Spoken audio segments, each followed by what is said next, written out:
Entonces el gran reto, y sobre eso hay que insistir, es que ya el sistema de los políticos como intermediarios llegó a su fin. Llegó la hora en que la gente tenga representantes reales de sus intereses. Yo creo que en el Perú hemos llegado a una situación límite. Es decir, nos hemos pasado desde julio del año pasado, es más, desde antes de que Pedro Castillo juramentara como presidente, se creó un contexto en el cual de lo que se trataba es que Pedro Castillo se fuera. Ese era el objetivo de la mayoría del Congreso, que era compartido, y hay que decirlo, por un sector del mundo empresarial y por buena parte de la clase media en Lima. Es más, diría yo, por tal vez la mayoría de la gente en Lima, que veía en Pedro Castillo una amenaza comunista, que era lo que se había dicho durante la campaña. Pero transcurridos los meses que han transcurrido, está claro que si algún peligro significa Pedro Castillo en el gobierno, no es la instauración de un régimen comunista, sino de un gobierno más ineficiente y corrupto como los que han caracterizado nuestra historia de las últimas décadas.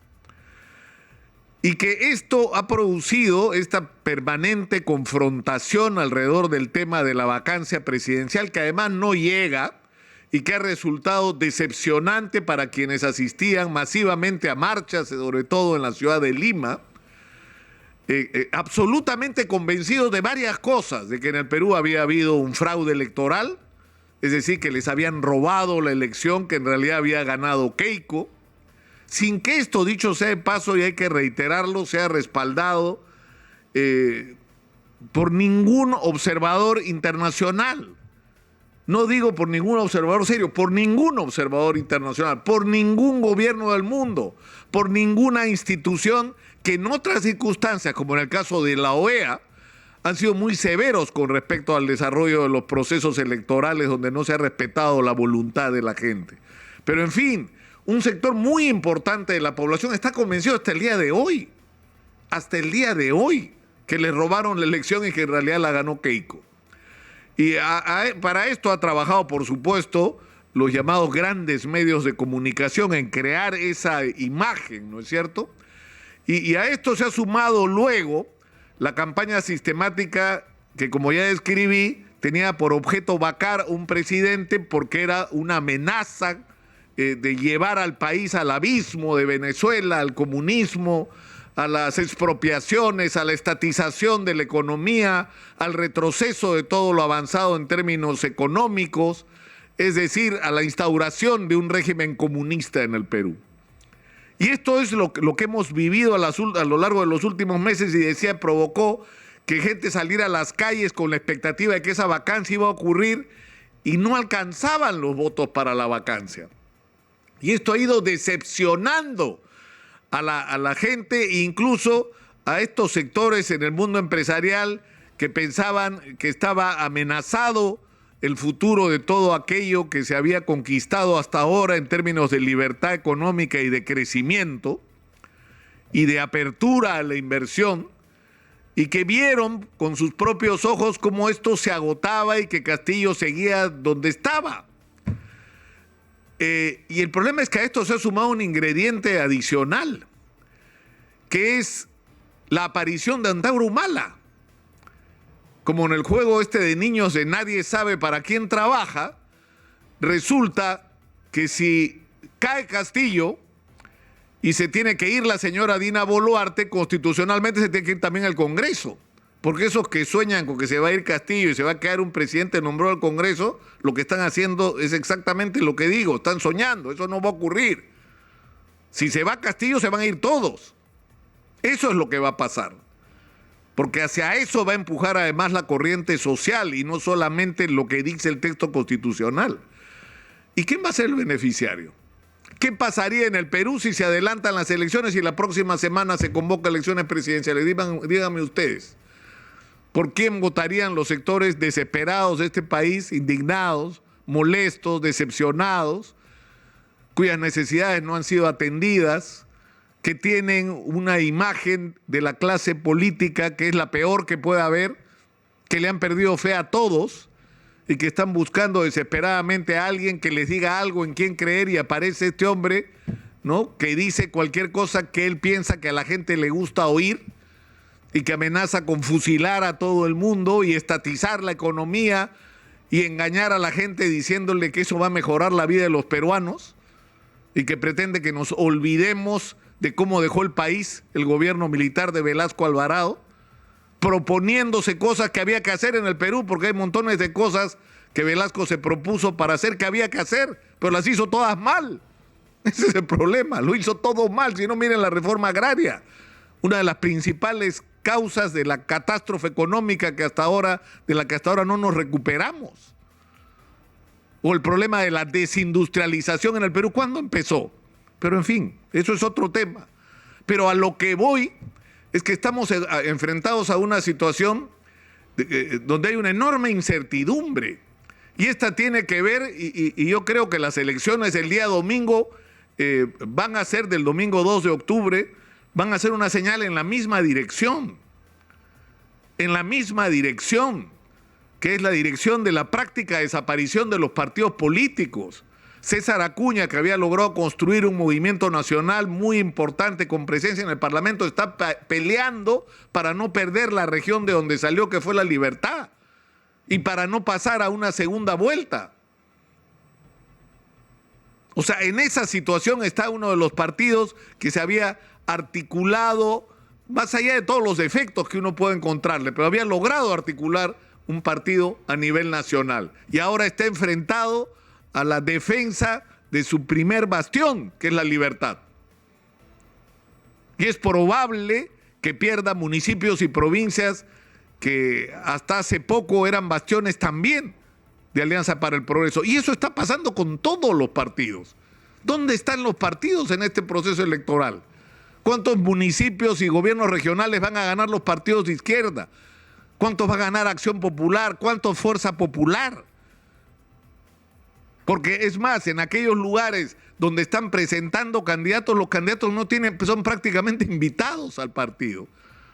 No son gente orgánicamente comprometida con la organización, sino es como pasa con los congresistas, gente que se pone en las listas y después termina en cualquier otro partido.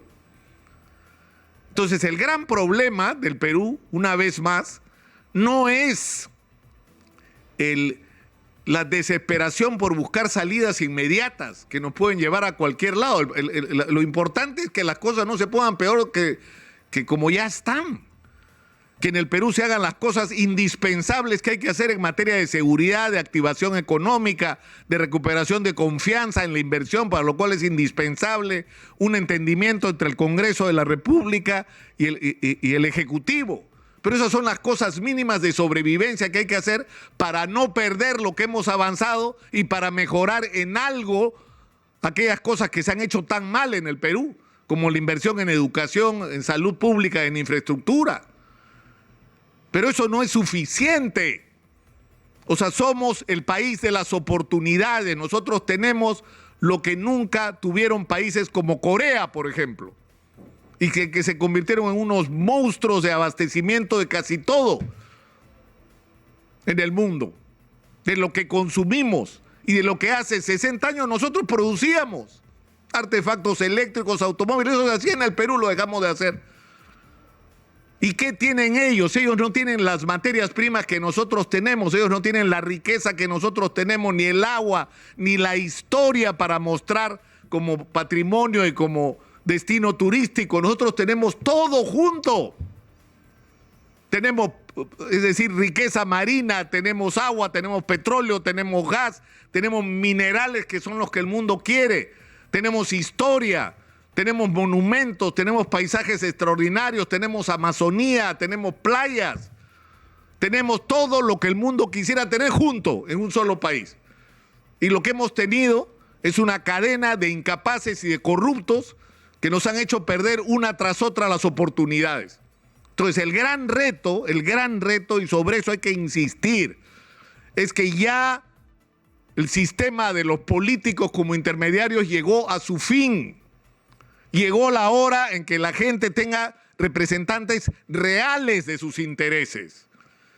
Que los empresarios de todos los tamaños, desde los grandes hasta los micro, pequeños empresarios y emprendedores, dejen de tener gente que se supone representa sus intereses y generen una verdadera clase dirigente en el Perú, que plantee la agenda que el Perú necesita que sea planteada, que se proponga objetivos para transformar este país con plazos muy claros y que esas tareas se cumplan y que se proponga una profunda reforma del aparato del Estado para tener un aparato del Estado manejado por gente decente y no por ladrones, pero además por técnicos y por gente capacitada y eficiente, que se proponga objetivos y los logre.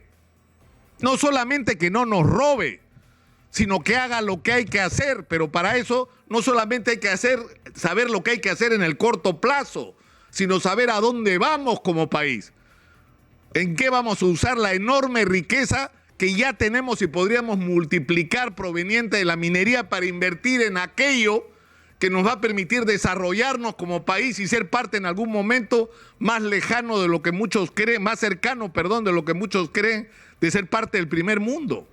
Esa es la tarea en el Perú, hoy. Eso es urgente. Es decir, muchos pensarán, esto es de largo plazo. No, eso es urgente. Mientras no se produzca un cambio de estas características, mientras la política la sigan haciendo los intermediarios, que son, y es verdad, ayer me excedí, por supuesto que hay excepciones, y por supuesto que hay gente decente en la política en el Perú, y por supuesto que hay gente que sueña con un país distinto y que quisiera que las cosas sean diferentes, pero eso, lamentablemente, son la minoría, eso son la excepción. La mayoría son de los otros, de los que nos han puesto como estamos. Y por lo tanto, lo urgente en el Perú hoy es la construcción de esta nueva clase dirigente. Y esto va a ser imposible si la gente de las universidades, los académicos, los investigadores, los técnicos, la gente de los colegios profesionales, los empresarios, los emprendedores, de las empresas de todos los tamaños, los gremios, las organizaciones sociales, los propios dirigentes de las comunidades campesinas, no se agrupan, no se organizan, no se mueven y crean una nueva clase dirigente en el Perú, si es que alguna vez tuvimos alguna que mereciera el nombre.